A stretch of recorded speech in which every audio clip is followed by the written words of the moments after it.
అన్నారా. అందుకు వారు, నీవే వాని శిష్యుడవు, మేం కాదు, నువ్వే వాడి శిష్యుడు, నువ్వే వాని శిష్యుడు అంటే యేసుప్రభు శిష్యుడు నువ్వే, మేం కాదు అంటే వాళ్ళు యేసుక్రీస్తుని సొంత రక్షకుడిగా వాళ్ళు నమ్మట్లేదు. యేసుక్రీస్తు ప్రభు దేవుడు నమ్మట్లేదు వాళ్ళు. యేసుక్రీస్తు ప్రభు భూమి మీదకు తనే దేవుడు పంపించని నమ్మట్లేదు వాళ్ళు. పరిచయులు నమ్మట్లేదు, యూదులు నమ్మట్లేదు. వారెవరు కూడా మెస్సయ్య ఇంకా రాలేదనుకుంటున్నారు వాళ్ళు. కానీ స్వస్థపడ్డాన్ని బట్టి చెప్తున్నాడు, నన్ను స్వస్థపరిచిన ఆయన మాత్రం బహు గొప్పవాడు, నన్ను స్వస్థపరిచిన బహు శక్తిమంతుడు.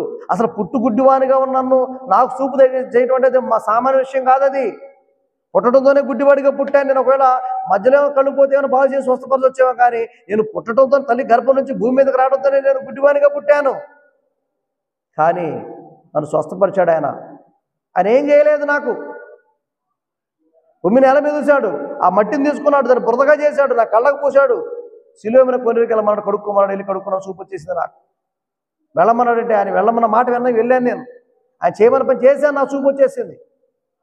ఒకవేళ మీరేమైనా శిష్యులు కావాలనుకుంటున్నారా అంటే మేమేం కాదు శిష్యులు, నువ్వే ఆయన శిష్యుడివి, నువ్వెందుకు అయితే శిష్యులు అని చెప్పేసి ఆ యూదులు ఆ పరిచయులు అంటున్నారు. ప్రేమటువంటి వాళ్ళారా,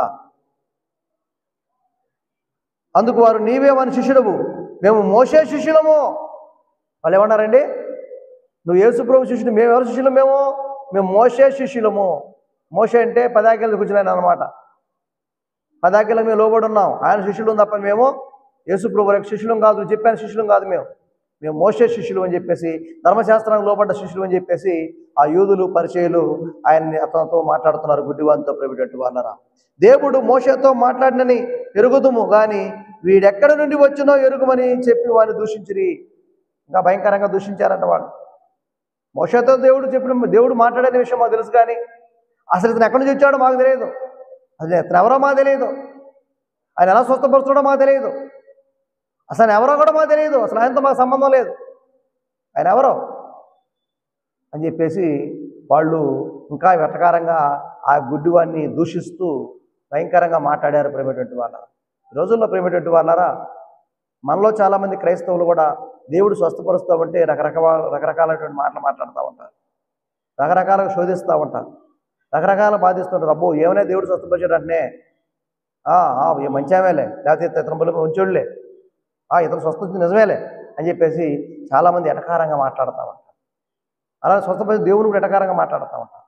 అలానే ఈ యూదులు ఈ పరిచయులు కూడా అలానే ఆయన శోధించారు. ప్రేమటువంటి వాళ్ళరా, అవహేళనగా దూషించారు, కించపరిచారు. అందుకు ఆ మనుషుడు, ఆయన ఎక్కడి నుండి వచ్చినో మీరు ఎరుగకపోవటం ఆశ్చర్యమే.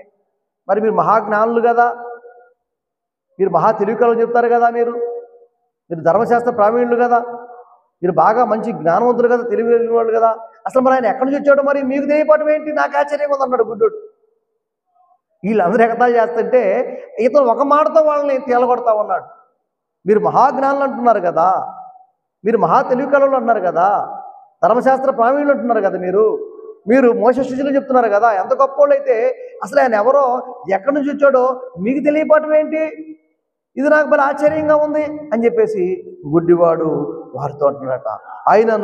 ఆయన నా కన్నులు తెరిచెను. కానీ మీకు తెలిసినా తెలియకపోయినా ఆయన నా కళ్ళు తెరిచాడు, ఆయన నాకు చూపు దయచేశాడు, ఆయన నిన్ను చూసే విధంగా చేశాడు, ఆయన నేను అందరిని కూడా చూసేటువంటి గొప్ప కృప నాకు దయచేశాడు అని బలముగా ఆయన బలగుద్ది చెప్తా ఉన్నాడు ఈ గుడ్డివాడు. ప్రేమటువంటి వాళ్ళారా, అందుకు దేవుడు పాపుల మనవి ఆలకింపడని ఎరుగుదుము. ఎవడైనను దేవభక్తుడై ఉండి ఆయన చిత్తము చొప్పున జరిగించినట్లా ఆయన వాని మనవి ఆలకించును. దేవుడు పాపుల మొర వినడనే విషయాన్ని మీకు తెలియదా? ఆయన ఎవరి మొర ఆలకిస్తాడట? దేవుడు చిత్త ప్రకారం ఉండేవారి మొరే కదా దేవుడు ఆలకించేది, దేవునికి ఇష్టమైన పిల్లల యొక్క మొరే కదా దేవుడు ఆలకించేది, దేవునికి ఇష్టమైన వారి యొక్క మాటలే కదా దేవుడు వినేది. ఇది నాకు తెలుసయ్యా అని చెప్పేసి మాట్లాడుతూ ఉన్నాడు. ప్రేమటువంటి వాళ్ళారా, దేవుడు పాపుల మనవి ఆలకింపడని ఎరుగుదుము. దేవుడు పాపుల యొక్క మొర ఆలకించడట.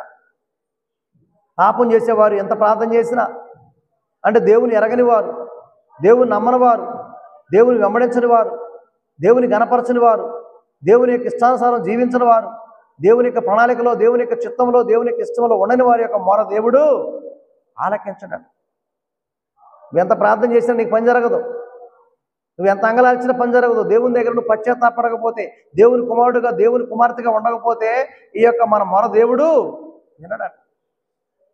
అంటే దేవుని దగ్గర పశ్చాత్తాపడినవాడు పాపం చేసిన వాడితో సమానం. పాపులు మొర దేవుడు వినడట ప్రేమేటువంటి వాళ్ళారా అన్నాడు. ఇక్కడ ఏమన్నాడు? ఇక్కడ చక్కని మాట ఇక్కడ రాయబడింది ప్రేమేటువంటి వాళ్ళారా. ఇక్కడ ఏమన్నాడంటే పాపుల మొర దేవుడు వినేవాడు కాదట. ఈయన దేవుని యొద్ద నుండి వచ్చిన వాడు కాడని ఏమీ చేయడని వారితో చెప్పాను. చూడు, ఇక్కడ దేవుడు పాపుల మనవి ఆలకింపడని ఎరుగుదుము. ఎవడైనా దైవభక్తులై ఉండి ఆయన చిత్తము చొప్పున జరిగించేలా ఆయన వారి మనవి ఆలకించు.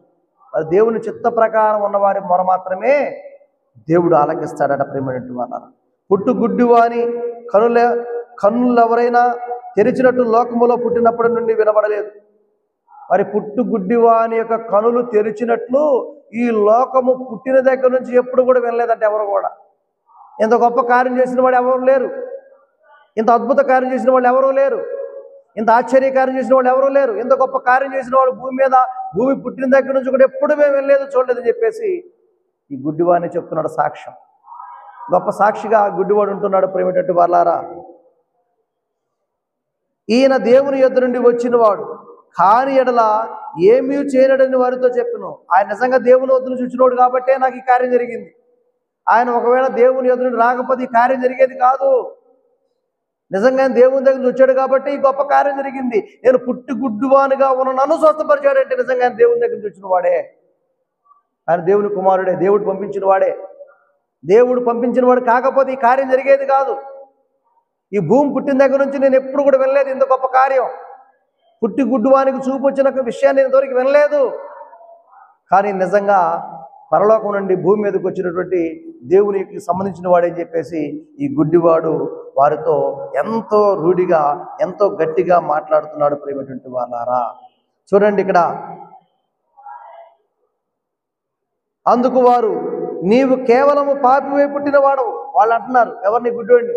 నీవు కేవలం పాపిగా పుట్టినవాడివి, నువ్వు పాపిగా పుట్టావు, పాపి కాబట్టి గుడ్డివాడిగా పుట్టావు. నీవు కేవలం పాపిగా పుట్టినవాడు, నీవు మాకు బోధింపవచ్చితివా అని వానితో చెప్పి వాని వెలివేసిరి. అబ్బో, నువ్వే మాకు బోధించేవాడు అయ్యా ఉన్నావా? నువ్వు గుడ్డోడు గడి పుట్టావు, నువ్వు పాపాత్ముడు కూడా గుడ్డోడుగా పుట్టావు, నువ్వే మాకు బోధిస్తున్నావా? నువ్వే మాకు చెప్పేంత గొప్పోడివా? నువ్వు అంత తెలియగలవుడివా? అంత గొప్పోడివా, అంత మనగాడివని చెప్పేసి ఆ యొక్క గుడ్డివాడిని వీళ్ళు యూదులు ఈ పరిచయం వెలివేశారట ప్రేమేటువంటి వాళ్ళ. వెలివేశారట. అతను చెప్పింది మంచి మాటలే కదా. ఎలా స్వస్థపడ్డాడు చెప్పాడు, ఎవరు స్వస్థపరిచాడో చెప్పాడు, ఆయన శక్తి ఏంటో చెప్పాడు, ఆయన బలం ఏంటో చెప్పాడు, ఆయన దేవుడి నుంచి పరలోకం నుంచి రాకపోతే ఆయనకు అంత వరం ఉండేది కాదని చెప్పాడు. కానీ ఎంత చెప్పినా కూడా ఆ యూదులు పరిచయాలు మాత్రం నమ్మలేదు ప్రేమేటువంటి వాళ్ళు. అంటే వారి యొక్క హృదయం ఏమైనది? కఠినమై ఉన్నది. వారు ధర్మశాస్త్రాన్ని నమ్ముతున్నారు కానీ ధర్మశాస్త్రం ఇచ్చినటువంటి దేవుని నమ్మే బిడ్డలుగా లేకుండా పోయారు. వాడు యేసుక్రీస్తు ప్రభువు భూమి మీదకి వచ్చిన విషయాన్ని వారు నమ్మలేకపోయారు. వారు ఏ కాడికి వారి హుందాతనం, వారి హోదా, వారే గొప్పవాళ్ళగా, మేమే పరిచయం, మేమే యూదులము, మేమే గొప్పవాళ్ళం అని చెప్పేసి అనుకున్నారు తప్ప నిజంగా దేవుడు భూమి మీదకి వచ్చి ఆయనే గొప్ప కార్యం చేశాడని వారు నమ్మటానికి వారు హృదయము తెరవబడలేదట ప్రేమేటువంటి వాళ్ళు. కానీ గుడ్డివాని యొక్క హృదయం తెరవబడింది. గుడ్డివాడు దేవుడు చేసిన మేలుని అనేక మందికి చెప్పుకున్నాడు. అనేక మంది ముందు దేవుని యొక్క గొప్పతనాన్ని వివరించాడు. ఆఖరికి వీళ్ళ ముందు కూడా వీళ్ళతో అంత గట్టిగా మాట్లాడితే వీళ్ళు విలేస్తారని కూడా తెలుసు ఆయనకి. వీళ్ళు విలేస్తారని తెలిసినప్పుడు కూడా ఆయన చేసిన కార్యాన్ని నిర్లక్ష్యం చేయకుండా బలంగా చెప్పాడంటే ఈ గుడ్డివాని యొక్క విశ్వాసం ఎంత గొప్పదో చూడండి ప్రేమేటువంటి వలన. అంత విశ్వాసం గొప్పవాడు కాబట్టే స్వస్థపరచబడ్డాడు. దేవుని దృష్టి అతని విశ్వాసం గొప్పగా కనపడింది కాబట్టి అతను స్వస్థ పొందాడు. అందుకే దేవుడు అక్కడ గొప్ప కార్యం జరిగించబోతున్నాడని శిష్యులతో యేసుప్రభువు చెప్పాడు. యేసుప్రభువు ఏం చెప్పాడు? అదే అక్కడ జరిగించబడింది ప్రియమైనటువంటి వాళ్ళారా. ఈ గుడ్డివాడు ఎంత బలంగా నిలబడి వారు వెలివేసినప్పుడు కూడా ఎంత గొప్పగా నిలబడ్డాడో చూడండి. పరిసయ్యులు వానిని వెలివేసిరని యేసు విని వాన్ని కనుగొని నీవు దేవుని కుమారుని యందు విశ్వాసం ఉంచుతున్నానని అడిగాను. యేసుప్రభువు ఏం చేశాడంటే ఇతన్ని వెలివేసిన విషయం తెలుసుకున్నాడు. యేసుప్రభువు తెలిసింది. ఆ గుడ్డివాడిని ఈ పరిసయ్యులు యూదులు వెలేశారని తెలుసుకొని ఆ గుడ్డివాడు ఎక్కడున్నాడో తెలుసుకొని ఆ గుడ్డివాని దగ్గరికి యేసుప్రభువు వారు వచ్చాడట. వాళ్ళు ఎత్తుక్కుంటూ వచ్చి ఆ గుడ్డివానితో మాట్లాడుతున్నాడు. యేసుప్రభువు వారు ఏమన్నాడు? నీవు దేవుని కుమారుని యందు విశ్వాసం ఉంచుతున్నావా అని అడిగాను. ఎవరాడండి? నువ్వు నిజంగా వెలివేయబడ్డావంటే నువ్వు ఎంత గొప్పవాడివయ్యా, నువ్వు నిజంగా దేవుని కుమారుడు యందు నువ్వు విశ్వాసం ఉంచుతున్నావా అని అడిగాడట. అక్కడ కుమారుని యందంటే అక్కడ ఒకటని ఒక సింబల్ ఒకటని రాయబడి పైన కుమారుని యందంటే కింద ఫుట్పాత్ రాయబడుతుంది మనుషుడి కుమారుని యందు అని పాఠ్యాంతరము. అంటే మనుష్య కుమారుడు అంటే దేవుడే మనుష్య కుమారుడుగా వచ్చాడనే విషయాన్ని నువ్వు అంగీకరిస్తున్నావా అని ఆ గుడ్డివాణిని అడగగా, అందుకు వాడు, ప్రభువా, నేను ఆయన యందు విశ్వాసముచ్చుటకు ఆయన ఎవడని అడుగుగా. అయ్యా నువ్వు అడిగావు బాగానే ఉంది, మరి నేను విశ్వాసం ఉండడానికి అసలు ఆయన ఎవరయ్యా అని అడిగాడు. మరి ఆయన ఎవరో నాకు తెలియదు కదయ్యా, స్వస్థత జరిగింది కానీ ఆయన ఎలాంటి శక్తిమంతుడో, ఆయన దేవుని కుమారుడో ఎవరో నాకు తెలియదు కదయ్యా, నాకు స్పష్టంగా తెలియదు కదా, నాకు వివరించయ్యా అని అడిగాడు. ఎంత వినయ విధేయతలతో ఆ గుడ్డివాడు యేసుప్రభు వారితో మాట్లాడుతున్నాడో గమనించండి ప్రియమైనటువంటి వారా. అడగగానే అప్పుడు యేసుప్రభు వారు చెప్తున్నాడు, యేసు నీవు ఆయనను చూచుచున్నావు. ఇప్పుడు నువ్వు నేనేమైతే అడిగానో, ఎవరైతే దేవుని కుమారుడిని నువ్వు అంగీకరిస్తున్నావు అన్నాను కదా, నీవు చూచుచున్నవాడే ఆయన. అంటే ఏంటి? నేనే ఆయన్ని, నేనే దేవుని కుమారుణ్ణి అని ఆయనకి స్పష్టంగా నువ్వు చూస్తున్నావు కదా, మొదట చూపు లేదు కాబట్టి చూడలేకపోయావు, ఇప్పుడు చూపు వచ్చింది కదా, ఇప్పుడు చూస్తున్నావు కదా, నువ్వు చూస్తున్నవాడు దేవుని కుమారుడే, నేనే అని అక్కడ యేసుప్రభు ఆయనతో మాట్లాడుతూ ఉన్నాడు. నీవు ఆయనను చూస్తున్నావు, నీతో మాట్లాడుతున్నవాడు ఆయనే అనెను. నువ్వు చూస్తున్నవాడు ఆయనే, నీతో మాట్లాడుతున్నవాడు కూడా ఆయనే. నీతో ఇప్పుడు నేను మాట్లాడుతున్నా కదా, మాట్లాడే నేను దేవుని కుమారుణ్ణే అని ఆ గుడ్డివానితో చెప్పి ఉన్నాడు యేసుప్రభు వారు. ప్రియమైనటువంటి వారా, అంతటా వాడు, ప్రభువా, నేను విశ్వసించున్నానని చెప్పి ఆయనకు మ్రొక్కెను. హల్లెలూయా. ఆ గుడ్డివాని యొక్క ఆ యొక్క కళ్ళే కదండి, మనోనేత్రాలు కూడా తెరవబడ్డాయి. మనోనేత్రాలు కూడా తెరవబడి ఆ గుడ్డివాడు అంటున్నాడట, అయ్యా నిజంగా ఎంత గొప్ప ధన్యత నాకు కలిగిందయ్యా, ఎంత గొప్ప కృప నాకు కలిగిందయ్యా, ఎంత గొప్ప ఆశ్చర్యకార్యం నేను చూడగలిగానయ్యా అని వెంటనే మోకరించి దేవుడి కుమారుడు యేసుక్రీస్తు ప్రభువు వారికి మ్రొక్కాడట. ప్రియమైనటువంటి వాళ్ళ, ఆయన పాదాల మీద పడి మ్రొక్కటం ప్రారంభించాడు. నిజంగా నువ్వు నిజంగా దేవుని కుమారుడివేనయ్యా, నిజంగా దేవుడివేనయ్యా, నువ్వు భూమి మీదకి వచ్చిన విషయం నేను ఇప్పుడు గ్రహించానయ్యా, నువ్వు చెప్పిన మాటలు బట్టి నేను గ్రహించానయ్యా, నిన్ను విశ్వసించడమే కాదయ్యా, నువ్వు నిజంగా దేవుని కుమారుడివేనయ్యా, నిజంగా దేవుడివేనని చెప్పేసి ఆ గుడ్డివాడు యేసు ప్రభువు యొక్క పాదాల మీద పడి ఆయన ప్రార్థన చేయటము, ఆయన మ్రొక్కటం ప్రారంభించాడట. ప్రేమటువంటి వారారా, అప్పుడు యేసు, చూడని వారు చూడవలెను, చూచువారు గుడ్డివారు కావలెను. అంటే యేసుక్రీస్తు ప్రభు వారు ఎవరో తెలుసుకుని వారంటే ఎవరో గుడ్డివారట, యేసు ప్రభు వారు ఎవరో తెలుసుకున్న వారు ఎవరట, చూపు పొందిన వారట. కొంతమందికి కళ్ళు ఉంటాయి కానీ ఆ కళ్ళతో ఏం చూడలేరు, నిజాన్ని చూడలేరు. కొంతమంది కళ్ళు ఉంటాయి కానీ గుడ్డితనం కలిగి ఉంటారంటే వాళ్ళ కంటికి కనిపించదు. కానీ ఇతనితో అన్నాడు, నిజంగా నువ్వు చాలా గొప్ప ధన్యుడివేనయ్యా, ఈ లోకంలో చాలామంది కూడా చూడటానికి కళ్ళు అయితే ఉంటాయి కానీ వారిలో గుడ్డితనం అనేది ఉంటూ ఉందని ఈయన చెప్తూ ఉన్నాడు. ప్రియమైనటువంటి వారరా, అప్పుడు యేసు, చూడని వారు చూడవలెను, చూచువారు గుడ్డివారు కావలెను అను తీర్పు నిమిత్తము నేను ఈ లోకమునకు వచ్చితినని చెప్పాను. ఆయన యొద్దనున్న పరిశీలలో కొందరు ఈ మాట విని, మేము గుడ్డివారమా అని అడిగిరి. వాళ్ళలో ఉన్న పరిశీలన కొంతమంది, మేము గుడ్డివాళ్ళమా అంటే మేము చూపుని కూడా చూడలేనటువంటి వాళ్ళమా, అంటే నువ్వు చేసిన ఆశ్చర్యకార్యం నమ్మకపోతే మేము గుడ్డివాళ్ళమా, నువ్వు దేవుడిని అంగీకరించకపోతే మేము గుడ్డివాళ్ళమా, నువ్వు దేవుని కుమారుడు అంగీకరించకపోతే మేము గుడ్డివాళ్ళమా, ఈ గుడ్డివాడు ఒక్కడే బాగుపడితే ఇతనే నా దేవుని కుమారుడు, ఇతను మంచి వ్యక్తి అని యేసు ప్రభు వారిని వాళ్ళు ఎవరో పరిశీలన కొందరు ఈ మాట విని మేము గుడ్డివారమని అడిగిరి. అందుకు యేసు, మీరు గుడ్డివారైతే మీకు పాపము లేకపోవును కానీ, ఒకవేళ మీరు గుడ్డివాళ్ళైతే మీలో ఏ పాపం ఉండేది కాదేమో, చూచుచున్నామని మీరు ఇప్పుడు చెప్పుచున్నారు కనుక మీ పాపం నిలిచినదని చెప్పాను. మీరు నిజంగా మరి చూస్తున్నారు అంటారు కాబట్టి మీ మీద పాపం ఉన్నది, నిజంగా పాపం ఉన్నది కాబట్టి మీరు నన్ను చూడలేకపోతున్నారు. మీలో పాపం లేకపోతే ఏమయ్యేది? నేను ఎవరో తెలుసుకునేవాళ్ళు, చూసి నా శక్తి ఏంటో తెలుసుకునేవాళ్ళు, నేను దేవుని కుమారుడు అనే విషయాన్ని మీరు తెలుసుకునేవాళ్ళు, నేను పరలోకం నుంచి భూమి మీదకి వచ్చానే విషయం మీరు తెలుసుకునేవాళ్ళు. అంటే మీరు నన్ను చూడలేకపోతున్నారు, అర్థం ఏంటి? మీకు పాపము అడ్డంగా ఉంది కాబట్టి నన్ను చూడలేకపోతున్నారు.